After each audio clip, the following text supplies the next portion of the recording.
Que Dieu vous bénisse. C'est toujours un plaisir de venir chez vous et si vous passez dans notre région, n'hésitez pas à venir nous voir et à participer à l'un de nos services. Je vous promets que vous vous sentirez comme chez vous. Merci beaucoup d'être venu. Merci encore d'être venu. J'aime bien commencer par quelque chose d'amusant, et j'ai entendu parler de cet homme qui marchait sur la plage. Dieu dit, « Mon fils, tu as été si fidèle. Je vais exaucer un vœu spécial. » Il était tout excité. Il dit, « Mon Dieu, j'ai toujours rêvé d'aller à Hawaï, mais j'ai peur de prendre l'avion. Alors, je souhaite que tu me construises un pont au-dessus de l'océan. » Dieu dit, « Mon fils, c'est totalement impossible. Pensez à la logistique. Maintenant, prenez le temps de faire un nouveau vœu. » Il a dit, « D'accord, mon Dieu, j'ai été marié 4 fois. Toutes mes ex-femmes me trouvent tellement insensible. Alors, j'aimerais pouvoir comprendre une femme. Je veux savoir pourquoi elle pense comme elle pense, pourquoi elle ressent ce qu'elle ressent. » Il y eut un long silence. Dieu demanda, « Voulez-vous 2 ou 4 voix sur ce pont? Levez votre Bible. Dites-le comme si vous le pensiez. Ceci est ma Bible. Je suis ce qu'elle dit. Je suis. J'ai ce qu'il dit. J'ai. Je peux faire ce qu'il dit. Je peux le faire. Aujourd'hui, je vais apprendre la parole de Dieu. J'avoue avec audace que mon esprit est alerte. Mon cœur est réceptif. Je ne serai plus jamais le même, au nom de Jésus. Que Dieu vous bénisse. Je veux vous parler aujourd'hui de la façon dont vos mots deviennent réalité. Vous en êtes là aujourd'hui en partie grâce à ce que vous avez dit de vous-même. Les mots sont comme des graines. En exprimant une parole, vous donnez vie à ce que vous dites. Si vous persévérez, cela peut éventuellement devenir réalité. Que vous en soyez conscient ou non, vous prédisez votre avenir. C'est formidable de dire des choses comme « Je suis béni, je suis fort, je vais réaliser mes rêves, je sors de mes dettes ». Ce n'est pas seulement être positif. Tu prophétises la victoire, le succès, l'avènement de nouveaux horizons. Ta vie évoluera selon tes paroles, mais trop de gens prophétisent le contraire. Je n'ai jamais de bons moments. Je ne retrouverai jamais la forme. Les affaires tournent au ralenti. Je vais probablement me faire licencier. La saison de la grippe est arrivée. Je comprends toujours. Ils ne se rendent pas compte qu'ils prédisent la défaite. C'est comme s'ils invoquaient les mauvaises passes, la médiocrité, le manque. L'Écriture dit que nous mangerons le fruit de nos paroles. Quand on parle, on plante des graines. À un moment donné, vous mangerez ce fruit. Mon défi est de m'assurer de planter les bonnes graines. Si vous voulez des pommes, il faut semer des pépins de pommes. Si vous voulez des oranges, vous ne pouvez pas planter des graines de cactus, d'herbe à puce ou de champignons. Vous récolterez les fruits des graines même que vous avez semées. Autrement dit, vous ne pouvez pas parler négativement et espérer vivre une vie positive. On ne peut pas parler de défaite et espérer la victoire. On ne peut pas parler de manque de moyens, de non-progression, et espérer l'abondance. Si on a une mauvaise bouche, on aura une vie médiocre. Si ce que vous voyez ne vous plaît pas, commencez à semer d'autres graines. Au lieu de dire, je ne guérirai jamais, Joël, cette maladie est présente dans ma famille depuis 3 générations. Non, laissez-moi vous donner les bonnes graines. Dieu me redonne la santé. Cette maladie n'était pas là pour durer, elle est passée. Je vais de mieux en mieux chaque jour. Continuez à semer ces graines, et vous finirez par en récolter les fruits. La santé, la plénitude, la victoire. Au lieu de dire, je ne m'en sortirai jamais, je ne m'élèverai jamais, non, je prêterai, je n'emprunterai pas. Tout ce que je touche prospère et réussit. J'arrive au débordement, au plus que suffisant. Commence à semer des graines d'accroissement, des graines d'abondance. Ça suffit, je n'accomplirai jamais mes rêves, non, j'ai la faveur de Dieu. Les bénédictions me poursuivent. Les bonnes personnes me recherchent. De nouvelles opportunités, de nouveaux horizons m'attendent. Si vous continuez à parler ainsi, vous récolterez de bonnes choses. Jacques dit dans les Écritures que, par notre langue, nous pouvons bénir notre vie ou la maudire. Beaucoup de gens ne réalisent pas qu'avec leurs paroles, ils maudissent leur avenir. Chaque fois que tu dis « je n'aurai jamais de chance », tu maudis ta vie. Je ne pourrai jamais m'offrir cette belle maison. Je ne me débarrasserai jamais de cette addiction. Je ne rencontrerai jamais la bonne personne. Non, arrête de maudire ton avenir. Parfois, l'ennemi n'a pas besoin de nous vaincre. On se fait du mal. Faites attention à ce que vous dites. Bénissez-vous votre vie ou la maudissez-vous? J'avais un camarade de classe au lycée qui était toujours très négatif. Chaque fois que je lui demandais ce qui se passait, il avait toujours cette réponse standard, pas grand-chose. Je vieillis, je grossis et je deviens chauve. Je l'ai entendu dire ça probablement 500 fois. Je sais qu'il plaisante, mais je ne plaisanterai pas. C'était l'une des stars de notre équipe de football. Toujours en pleine forme, il avait d'épais cheveux bouclés. Une quinzaine d'années plus tard, je l'ai croisé au centre commercial. Quand je l'ai vu, j'ai failli m'évanouir. Il avait prédit son avenir. Il paraissait vieux, gros et chauve. Mes amis, ne parlez pas de cette défaite au-delà de votre vie. Notre attitude devrait être, je rajeunis. Dieu renouvelle ma jeunesse comme les aigles. Je deviens plus fort, en meilleure santé, plus beau. Je vais garder mes cheveux. Je vais rester sain d'esprit. Je vais vivre une vie longue, productive et pleine de foi. Ne maudissez pas votre avenir. Commencez à bénir votre vie. Prophétisez de bonnes choses. Il y a une jeune femme dans l'équipe. Chaque matin, avant de quitter la maison, elle se regarde dans le miroir et dit, « Ma belle, tu es superbe aujourd'hui. » Je l'ai vue une fois et je lui ai demandé si elle le faisait toujours. Elle a dit, « Oui, en fait, aujourd'hui, quand je me suis regardée dans le miroir, je me suis dit, ma fille, certains jours tu es belle, mais aujourd'hui tu es vraiment belle. Pourquoi n'arrêtes-tu pas de te critiquer, de dire tout ce que tu n'aimes pas, que tu deviens trop vieille et trop ridée, trop ceci, trop cela. Arrête de maudire ta vie et commence à la bénir. Commencez à vous considérer comme sain, fort, talentueux, beau, jeune. Chaque matin, avant de sortir, regardez-vous dans le miroir et dites-vous, bonjour, beau gosse. Mon frère Paul, tu devrais faire ça toutes les heures. Parfois, quand on a beaucoup voyagé et qu'on a été très occupé, Victoria m'accompagne à l'église et me dit, Joël, je suis tellement fatigué. Regarde-moi. Tu vois comme j'ai les yeux rouges? Je dis toujours, non, Victoria, tu es magnifique. Tu es plus beau que jamais. Elle a dit, non, je ne te connais pas, Joël. Je te connais, tu ne me le diras pas. Elle a raison. Je ne veux pas parler de défaite. Je veux parler de victoire sur sa vie. Je me demande ce qu'elle ferait si jamais je lui disais, oui, tu as raison. Tu n'as pas l'air bien du tout. Je suis plus intelligent que ça. Je connais un homme qui craignait de développer la maladie d'Alzheimer.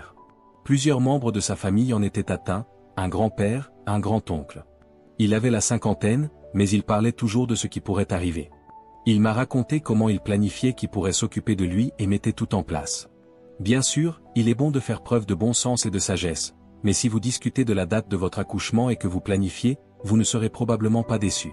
Tu l'appelles, comme si tu lui envoyais une invitation. Je lui ai dit ce que je te dis.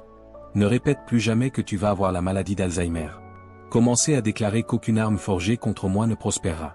Je vivrai mes jours en bonne santé, l'esprit clair, la mémoire vive et la pensée claire. Mon esprit est alerte. Mes sens sont aiguisés. Ma jeunesse se renouvelle. Tu dois prophétiser la santé, prophétiser une vie longue et productive. Vos paroles deviendront réalité. Quand notre fille, Alexandra, avait environ 4 ans, elle nous a entendus, Victoria et moi, parler d'un petit garçon qui souffrait de terribles maux de tête. Il devait quitter l'école et lui causait toutes sortes de difficultés. Alexandra prit la parole et dit, « Papa, je n'ai pas de maux de tête et je n'en aurai jamais. » Je pensais que tu avais tout à fait raison. Tu prédis la bonne chose. Un jour, je travaillais sur ma porte de garage. Je n'arrivais pas à la monter et j'étais un peu frustré. Je ne me rendais même pas compte qu'Alexandra était là, mais je me suis dit à voix basse, ça ne marchera jamais. J'ai entendu cette petite voix qui disait, « Papa, tu vas avoir ce que tu dis. » J'ai trouvé terrible que ses propres enfants croient à tes messages. Proverbe 6 dit, « Nous sommes pris au piège de nos paroles. » Être pris au piège signifie être pris au piège. Vos paroles peuvent vous faire trébucher. Ce que vous dites peut vous faire trébucher. Cela peut vous empêcher d'atteindre votre potentiel. Vous n'êtes pas prisonnier de vos pensées. Les pensées négatives nous envahissent tous. En les exprimant, on leur donne vie. C'est là qu'elles deviennent réalité. Quand on dit « je ne retrouverai jamais la forme », c'est plus difficile. Tu as juste rendu les choses plus difficiles. Quand tu dis « je n'ai jamais de chance », tu t'opposes à la faveur qui t'a été accordée.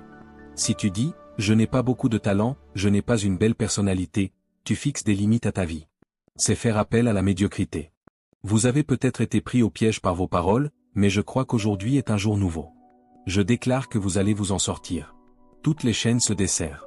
Toutes les forteresses s'effondrent. Aucune arme forgée contre vous ne prospérera. Maintenant, tu dois faire ta part. Commence à parler de victoire sur ta vie. Parle d'augmentation. Osez proclamer la faveur de Dieu. Soyez audacieux et évoquez les choses dont vous rêvez, celles en lesquelles vous croyez. N'utilisez pas vos mots pour décrire la situation. Utilisez vos mots pour changer la situation. Dans Matthieu, chapitre 6, Jésus parlait d'inquiétude. Il disait, « Ne vous inquiétez pas, dites, que mangerons-nous? Que boirons-nous » Remarquez cette formulation, « Ne vous inquiétez pas, dites ». Les pensées négatives viendront. L'important est de ne pas les exprimer. Une pensée mourra morte-née si on ne l'exprime pas. Jésus disait, « Vous pouvez vous inquiéter. Vous pouvez avoir l'impression que cela n'arrivera jamais, mais n'hésitez pas à le dire. Ne le verbalisez pas. Ne vous laissez pas piéger par vos paroles. Lorsque nous avons acquis ce lieu, l'ancien centre commercial, c'était un rêve devenu réalité. Nous étions tellement enthousiastes. Nos ouvriers ont élaboré des plans pour transformer ce stade de basket en église. Ils nous ont convoqués et nous ont dit que la rénovation coûterait 100 millions de dollars. Après m'avoir récupéré, ma première pensée a été, c'était impossible. C'est impossible. Je ne suis pasteur que depuis 4 ans. On ne peut pas s'attendre à ce que je récolte autant de fonds. Même si ces pensées me traversaient l'esprit sans cesse, j'ai eu l'intelligence de garder le silence. J'ai gardé un grand sourire, faisant comme si de rien n'était. Je savais que si je ne verbalisais pas ces pensées négatives, elles finiraient par mourir. C'est une chose de penser que c'est impossible, mais quand on commence à le dire aux gens, ça prend un tout autre sens. On peut se dire, je ne guérirai jamais de cette maladie. Je ne guérirai jamais. Je ne rencontrerai jamais la bonne personne. On pense tous à ça. On ne peut pas arrêter ça. Mon défi est de ne pas les faire vivre en les exprimant ouvertement. N'appelez pas vos amis pour leur dire que ça n'arrivera pas. J'ai dit à notre équipe, je ne vois pas d'issue, mais je sais que Dieu a une solution. Il ne nous a pas emmenés jusqu'ici pour nous abandonner. Mon rapport était le suivant, Dieu pourvoit à tous nos besoins. Les fonds arrivent. Cela peut paraître impossible sur le papier, mais avec Dieu, tout est possible. Je savais qu'il valait mieux ne pas maudire mon avenir. Je ne voulais pas me laisser piéger par mes paroles. Je savais que si je continuais à prophétiser les bonnes choses, une augmentation, une faveur, plus que suffisante, alors nous commencerions à progresser. Dans les moments difficiles, il faut être particulièrement vigilant. Il est très tentant d'exprimer sa frustration, de raconter aux gens que le prêt n'a pas été accordé, que le rapport médical était mauvais, que ces gens ne vous ont tout simplement pas bien traité. Mais parler continuellement du problème ne fera pas que vous découragez davantage, mais vous lui donnerez aussi plus de vie. Vous l'aggraverez. Inversez-le. Ne parlez pas du problème. Parlez de la promesse. Au lieu de dire, oh là là, j'ai un gros défi à relever. Non, je sers un Dieu immense. Il a créé des mondes par sa parole. Rien n'est trop difficile pour lui. Au lieu de dire, oh, je n'ai pas eu la promotion. Dieu m'a encore ignoré, une autre déception. Non, je sais que lorsqu'une porte se ferme, c'est que Dieu a quelque chose de mieux. Il a guidé mes pas. Je suis enthousiaste quant à mon avenir. Au lieu de me dire, oh, je ne rencontrerai jamais la bonne personne. Joe, je suis trop vieux. Ça fait trop longtemps. Non, quelque chose de bien va m'arriver. Des connexions divines se dessinent. J'ai entendu dire que ton rapport médical était mauvais. Oui, c'est vrai, mais j'ai un autre rapport. Il est écrit que Dieu me redonne la santé. Eh bien, j'ai entendu dire que ces gens t'avaient fait du tort. Oui, mais je ne m'inquiète pas. Dieu est mon défenseur. Il combat mes combats. Il m'a promis de me donner la beauté en échange de mes cendres. Voyez-vous, dans la vie, il y a toujours deux voix qui se disputent votre attention, la voix de la foi et celle de la défaite. Vous entendrez une voix qui vous dira, comme moi, que le problème est trop grand. Ça ne marchera pas. Acceptez-le. Vous serez tenté de vous inquiéter, d'être négatif, de vous plaindre. Mais si vous écoutez attentivement, vous entendrez une autre voix, celle de la foi, qui vous dira que Dieu a une solution. La grâce arrive. La guérison arrive. Les percées arrivent. Une voix vous dira que vous avez atteint vos limites. Vous avez atteint vos limites. Vous n'avez pas ce qu'il faut. L'autre voix, tu es tout à fait capable. Tu peux tout par le Christ. Tes meilleurs jours sont encore devant toi. Et voilà la beauté, vous pouvez choisir la voie qui prend vie. Votre façon de le faire dépend de ce que vous dites. En verbalisant cette pensée, vous lui donnez le droit de se réaliser. Si vous vous écriez, « Oh, le problème est trop grand, je ne guérirai jamais », vous vous trompez. Il faut que vous soyez d'accord avec Dieu. L'autre voix peut sembler plus forte, mais vous pouvez la neutraliser. Vous pouvez lui ôter toute sa puissance en choisissant la voie de la foi. Peut-être allez-vous à un entretien d'embauche. Une voix vous dira que vous n'y arriverez pas. Vous perdez votre temps. Ces gens ne vous aimeront pas. Une autre voix dira, tu as la faveur de Dieu. Tu es béni. Tu es confiant. Tu as ce qu'il faut. Mais si tu te lèves ce matin et que tu dis à ton conjoint, je ne pense pas que j'aurai ce poste. Il ne m'appréciera pas. Je ne suis pas qualifié. Ça ne sert à rien d'y aller. Tu te laisses piéger par tes paroles. Il faut camper sur ses positions et dire, je ne veux plus donner vie à la défaite. Je ne parle pas de manque. Je ne parle pas de maladie. Je ne parle pas de médiocrité, pas assez. Je vais choisir la voie de la foi. Elle dit que je suis fort. Je suis en bonne santé. Je suis béni. Je suis favorisé. Je suis un vainqueur, pas une victime. C'est ce qu'a fait David. Face à Goliath, cela semblait impossible. Tout était contre lui. S'il avait exprimé ses pensées négatives, cela l'aurait éloigné de sa destinée. Bien qu'il fût loin pour être roi, ses paroles négatives l'auraient retenu prisonnier des champs du berger. Il aurait pu facilement dire, je sais que je suis censé affronter Goliath, mais regardez-le. Il fait 2 fois ma taille. Il a plus d'expérience, plus d'équipement, plus de talent. Je ne vois pas comment ça va fonctionner. On peut se dérober à son destin. Les paroles négatives peuvent nous empêcher de devenir la personne que nous sommes censés être. Ne tombez pas dans ce piège. Arrêtez de crier victoire. Arrêtez de dire que ça n'arrivera pas. Tu peux prier avec foi, demander à Dieu de changer les choses, de réaliser l'impossible, puis t'éloigner et commencer à dire que tu n'iras pas mieux, que ton enfant ne s'en sortira jamais. Ces paroles négatives ont tout simplement anéanti cette prière. Eh bien, Joël, je traverse une crise financière et j'ai prié et demandé à Dieu de m'aider, mais je ne vois pas comment ça va se passer. Non, ferme-la. Père, tu as dit que tu étais Jéhovah Jireh, le Seigneur, mon soutien. Seigneur, tu l'as déjà fait pour moi. Je sais que tu le referas pour moi à l'avenir. Ne te laisse pas abattre par tes paroles. Les paroles négatives ont des conséquences négatives. Mais quand on parle de foi, de faveur, de victoire, c'est ce qui permet à Dieu de réaliser l'impossible. David sortit, se tint devant Goliath. Il le regarda dans les yeux et dit, « Tu viens contre moi avec une épée et un bouclier, mais moi, je viens contre toi au nom du Seigneur, le Dieu d'Israël. Aujourd'hui, je te vaincrai et je donnerai ta tête en pâture aux oiseaux du ciel. » Remarquez qu'il prophétisait la victoire. Il éprouvait peut-être de la peur, mais il exprimait sa foi. J'entends David s'avancer pour affronter Goliath à voix basse. Je suis capable. Je suis roi. Je suis équipé. Si Dieu est pour moi, qui oserait être contre moi? J'ai ramassé cette pierre, je l'ai mise dans une fronde et je l'ai lancée. Cette pierre a fait tomber Goliath. Face aux géants de la vie et aux défis, il faut faire comme David, prédire l'avenir. Dis à ce cancer, que tu n'es pas de taille. Je te vaincrai. Cette addiction est peut-être présente dans ma famille depuis des années, mais aujourd'hui, c'est un nouveau départ. C'est moi qui suis responsable. C'est moi qui fais la différence. Je suis libre. Mon enfant a peut-être dévié de sa trajectoire depuis longtemps, mais je sais que ce n'est que temporaire. Quant à moi et à ma maison, nous servirons le Seigneur. Prophétisez la victoire sur votre vie. Dans les Écritures, il y avait un homme nommé Zorobabel. Il affrontait une montagne immense, un obstacle de taille, mais comme David, il n'a pas parlé de l'impossibilité de la tâche, de son échec. Il dit, « Qui es-tu, ô grande montagne qui te dressera devant moi? Tu deviendras une simple taupinière. » Il prophétisait son avenir. La montagne paraissait immense, mais il déclara qu'elle serait aplanie. Ce serait une taupinière. Voilà le principe, ne parle pas de la montagne, parle à la montagne. Regardez cette montagne de dettes. Dites-lui que vous ne pouvez pas me vaincre. Vous allez dégringoler. Je prêterai, je n'emprunterai pas. Ma coupe débordera. Quelles que soient les montagnes que vous affronterez dans la vie, aussi imposantes soient-elles, ne reculez pas sous l'effet de la peur. Ne soyez pas intimidés. Levez-vous avec foi. Dites à cette montagne que vous descendez. Dis à cette maladie que tu es temporaire. Dis à cette solitude, à cette addiction, à ce problème juridique. Qui es-tu, ô grande montagne qui se dresse devant moi? Autrement dit, ne sais-tu pas qui je suis? Un enfant du Dieu Très-Haut. N'as-tu pas lu mon acte de naissance? Mon Père a créé l'univers.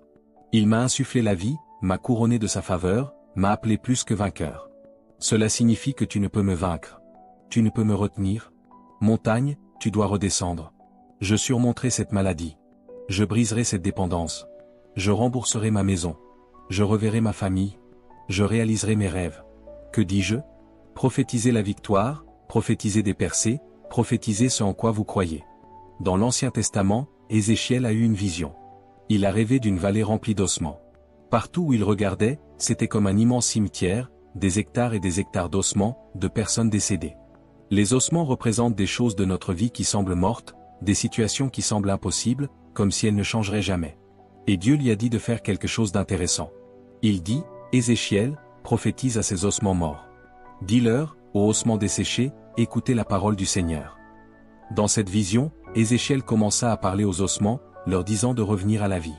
Il fit surgir la peau, les muscles, les tissus.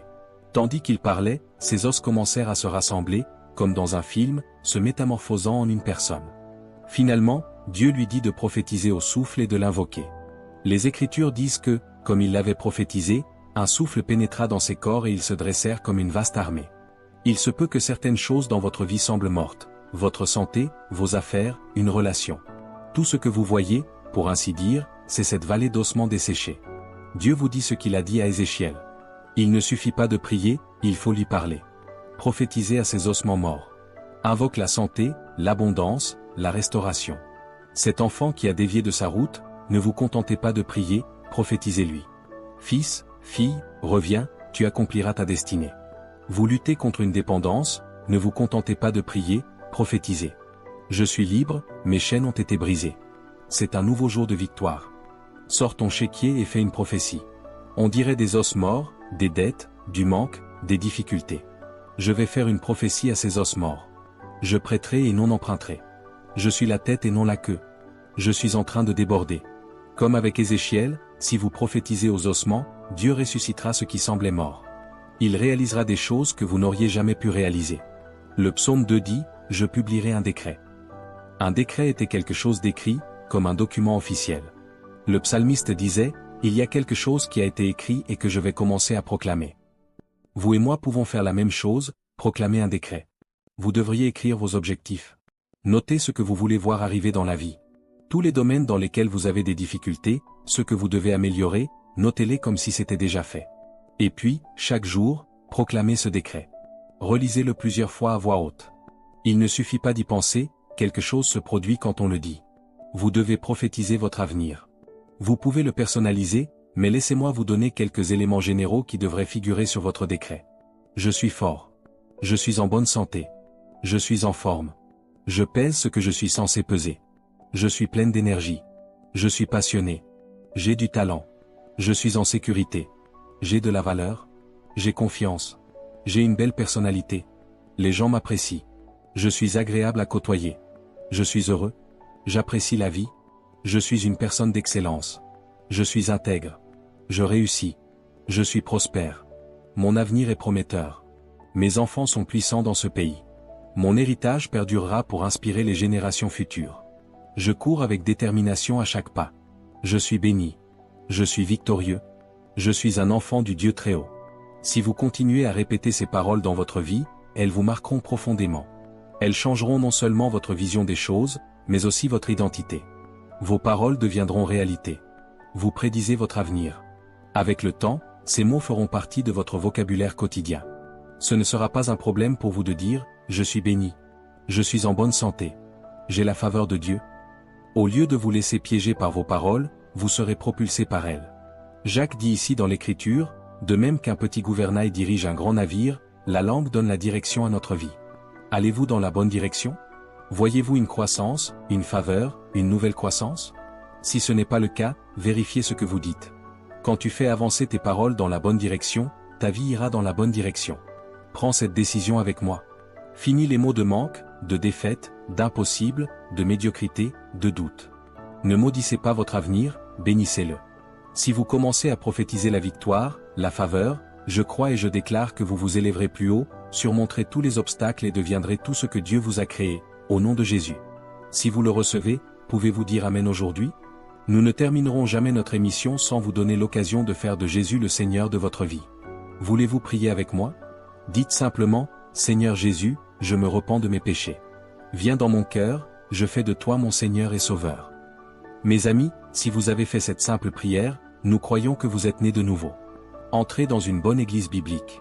Donnez la priorité à Dieu. Il vous emmènera là où vous n'avez jamais rêvé.